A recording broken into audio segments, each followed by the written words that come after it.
What's up? So, don't have much to report except for I just had a girls' weekend. Um, and my cousin came up, and she's really rad. She's a lot younger than I am. My mom and my mom's mom, so my grandma and my mom, had kids at the same time twice. So, she is of the age. So, okay, her mother is my older sister's age. So, we're cousins, but I feel more like I have a relationship with her where I'm the aunt and she's my niece. And we bonded when she was 5. Her mother is kind of like the tweaker of the family, but she was also born with fetal alcohol syndrome, so it's actually just kind of tragic. But it's really weird in dysfunctional families because there are certain people in these families that nobody has compassion for. And her mom is one of those people. And so people with like frontal lobe, like maladaption, are kind of annoying to be around. And she definitely falls under that category. But, it's fucking sad. And her mother did that by drinking. My grandma had 3 kids born with fetal alcohol syndrome. So it's just sad. But I never really felt like anyone had like sensitivity towards that. Um, so interestingly, like, my cousin's mother is one of the toughest motherfuckers I've ever met in my life. So, but she does fly off the handle, and that's not good. But yeah, everything's a mixed bag. Everything in life is.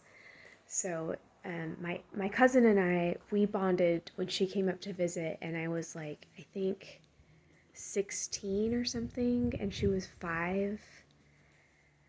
Um, and no, I must have been a little younger than that. Anyway, I was a teenager, and she was 5. And we painted roly-polies together. And I don't know, I just could see from that tender age that she was a very compassionate human and very different. And she's super compassionate. Like, for example, like, I recently told her that I'm into the number 7 all of a sudden. And she just kind of like takes that in, like, and her number is 911. She sees 911 everywhere. She's really into astrology and stuff. But anyway, her train right up here, her train number was 777, so that was cool. But she can tell me that without being over dramatic about it, because she's just kind of deep. So we were discussing how we would be people very bad at girls' trips. And I don't have a lot of experience with that. And then we went on a girls' trip, and we actually ended up being awesome on a girls' trip because, I don't know, I guess we were kind of like just not aware of some of the weird shit that was happening around us. And there was a lot of weird shit happening around us.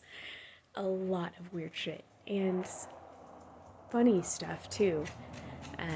But also disturbing. Anyway, we made it out alive.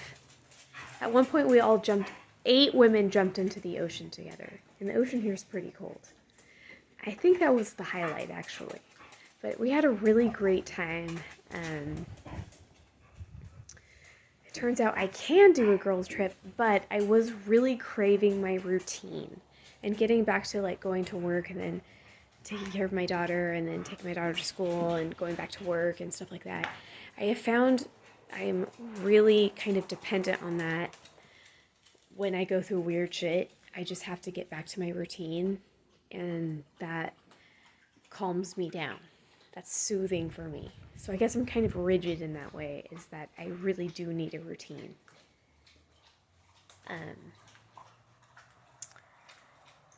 But other than that, I feel like I was having so much anxiety about this past weekend. So much anxiety. Because it's out of my routine. And then we did it, and it was fine. It was fine. It ended a little dramatic. Basically, it ended with... okay, there were 8, like, females there, but I discount some of them. I discount my niece for this really being a girls' weekend for her because her husband ended up showing up and her kids. So she had her people there. So she wasn't really experiencing a girls' weekend. My daughter and her friends, I don't count them as having a girls' weekend because they are too high testosterone to be included, I feel. You know, like I'm not saying they're dykes or anything. I'm just saying that like they are high T women. One time I saw her friend beat a man in a push-up competition. Yes, he is a cokehead, but she still fucking did 42 push-ups like nothing, and it was amazing. I think she's high T. Plus, I think since she started lifting weights, she's gotten acne, so I think she's literally high T. I really do. And she never had acne before that. And then my daughter, and then I heard maybe she's taking like too much like creatine or something. I don't know. But my daughter is like hanging out with a frat boy. So I just view them as like frat boys that crashed the party. They really did have that attitude that they crashed the party. So they're frat boys that crashed the party. My cousin, this is like, she's been with her boyfriend for 10 years and she loves him so much. And this is her first time, and she doesn't have a driver's license. This is her first time doing anything without him. And she was saying it felt really good to do something by herself. But then at the same time, she missed him so much. And then when they like reunited, it was so sweet. So she truly had a girls' weekend. She's never done anything like this before. Definitely, I've never done a girls' weekend, ever. And I think I did fine.